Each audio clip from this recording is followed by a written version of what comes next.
Nicole. Nicole est une fillette d'une dizaine d'années. Elle est blonde, elle a des cheveux qui lui tombent sur le front, mais quand le temps est à l'orage, il y a des petites boucles. Elle n'aime pas trop et elle essaye de lisser ses cheveux, mais les boucles reviennent. Qu'importe. Elle est prête pour partir à l'école. Elle a rempli son sac, elle l'a mis sur ses épaules et en quittant sa chambre, elle fait un petit geste et lui dit « Adieu ».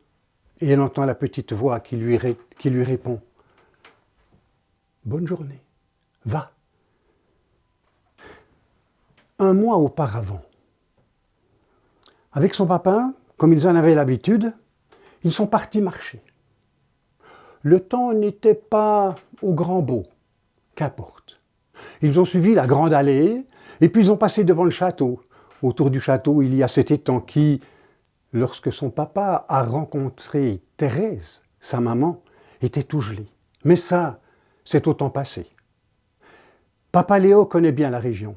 Il emmène sa petite fille, ils entrent dans le bois, ils s'enfoncent dans la forêt quand le ciel commence sérieusement à se couvrir.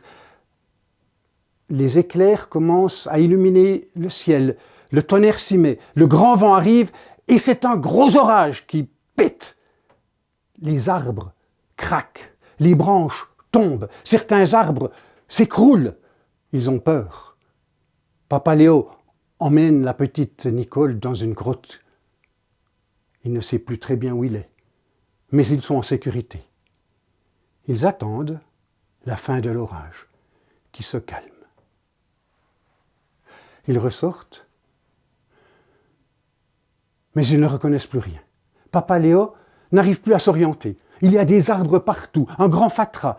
Alors ils essayent d'enjamber des branches, mais la petite Nicole prend la main de son papa et lui dit « Viens papa, viens, écoute la musique !»« Quoi ? Quelle musique ? Je n'entends rien. Viens, suis-moi !» Papa Léo résiste, il ne veut pas s'aventurer dans sa zone d'inconfort. Mais la petite Nicole l'attrape, le tire, et papa la suit. Ils cheminent par-dessus les arbres, sous les branches, pendant un long moment, sans savoir où ils vont.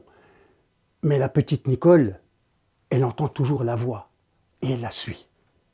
Et à un moment donné, les voilà qui arrivent dans une clairière, au fond de laquelle il y a la chapelle écroulée. Papa Léo est rassuré. Il reconnaît les lieux. Et il dit à Nicole, « Viens ma fille, maintenant on peut rentrer, je connais le chemin. » Mais la petite Nicole lui dit, « Non, écoute la voix, elle nous appelle, elle m'appelle. » Et elle tire son papa, qui n'a qu'une seule chose à faire, à la suivre. Sur le seuil de la porte de la chapelle, Papa Léo s'arrête parce que c'est une ruine. Mais la petite Nicole, elle file à l'intérieur, elle va vers l'autel où il y a une planche ou quelque chose, et elle entend toujours cette musique qui l'attire. Et elle découvre un ange qui joue du violon. Elle prend l'ange dans ses bras et elle lui dit « Mon ange, tu seras mon ange gardien, n'est-ce pas ?»